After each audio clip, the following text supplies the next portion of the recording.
11:27 9624175018 ઉપર એક ફોન આવ્યો.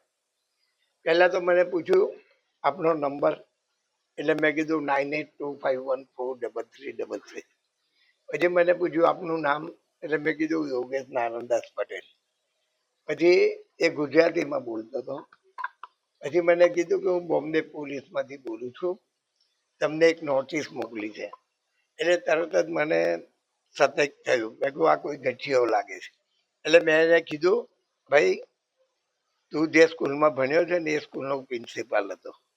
એટલે એને ફોન મૂકી દીધો. પછી ફરીથી મેં ફોન પર ટ્રાય કર્યો પણ ફોન કટ આવતો હતો. એટલે મને ખબર પડી કે આ કોઈ સાયબર વાળો ગઠિયો લાગે છે. એટલે મેં પોલીસ કમિશનરને વાત કરી, વિગતવાર વાત કરી. પોલીસ કમિશનરે એસીપી સાયબર ક્રાઇમમાં ફોન કર્યો. એમને એસીપીએ મારી જોડે ફોન પર વાત કરી. મેં વિગતવાર વાત કરી. એમને મને ભરોસો આપ્યો છે કે અમે એને પકડીશું. ત્યાર પછી મેં રાજ્યના ગૃહમંત્રી હર્ષ સંઘવી જોડે વાત કરી. એમને મેં કીધું કે ભાઈ આવા કાર્ડ એક તો શહેરમાં લારીઓ પર વેચાય છે, બીજું તંબુ નાખે છે ને એક ટેબલ લઈને બે એને કાર્ડ આપી દે છે.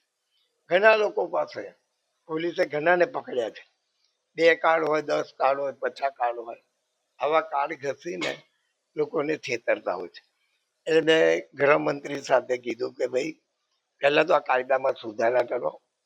જે બી કાર્ડ જોઈને જોઈતું હોય, જે કંપનીનું કાર્ડ હોય એ કંપનીવાળાએ જ કાર્ડ આપવું જોઈએ.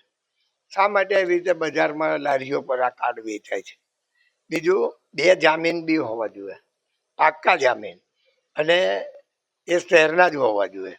એની પાસે તમે ફોટા લો, એની ફિંગરપ્રિન્ટ લો, એનું આધાર કાર્ડ લો, બીજા જે બી પુરાવા માંગે હોય એ પુરાવા લો, તો જ આ ક્રાઇમમાં સુધારો થશે. બહારગામથી કોઈ વ્યક્તિ આવી, એને સિમ કાર્ડ જોઈએ છે, ભલે એને સિમ કાર્ડ આપે, પરંતુ એના જામીન તો શહેરના જ હોવા જોઈએ, જે તે વિસ્તારના હોવા જોઈએ. તો મને લાગે છે પણ આ ક્રાઇમ હજુ રોકાય એવું નથી, કારણ કે હવે લોકો કોમ્પ્યુટર ઉપર પણ તમને આવી રીતે ઠગે છે. લોકોએ સતેજ રહેવું જોઈએ, લોકોએ ગભરાવું ના જોઈએ.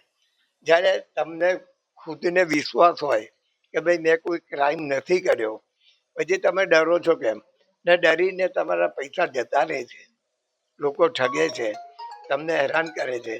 તો તમે આટલું કરશો તો મને લાગે છે કે આ ઘટાડો થશે. કાકા માનું છું જે પ્રકારે તમે સ્માર્ટફોન તો નથી વાપર્યું, સાદો ફોન વાપર્યો, એના કારણે જ આ બચી શક્યો? કારણ કે ના ના, બધાએ છે ને ભલે સ્માર્ટફોન વાપરે, પણ પોતે કોઈ બી આવી રીતે વાત કરે ને એને વિચારવું જોઈએ કે ભાઈ આ માણસ મને છેતરી રહ્યો છે. એને ફોન કટ કરી દેવો જોઈએ, કાં તો એને કહેવું જોઈએ ચાલ મૂકી દે ફોન, તોય બી પેલો ગભરાઈ જશે સામે વાળો. એટલે તમે ડેરિંગ બતાવી તો જ સામે વાળો ગભરાય ને? કારણ કે આમાં ડેરિંગ નહીં, આમાં તો મેં તરત જ એને કીધું જવાબ, એને મેં એની વાત જ નહીં સાંભળી આગળ, ખાલી ગુજરાતીમાં બોલ્યો એટલે તરત જ મને મગજમાં આવી ગયું કે આ કોઈ ગઠિયો લાગે છે. એટલે તમે સતેજ હતા એટલે તમે બચ્યા માનો છો? નાના, પણ મારા ફોનમાંથી તો હું લઈ લે એમ કહું છું. આ ફોનમાં કશું એવું છે નહીં કે એ પકડી શકે મને.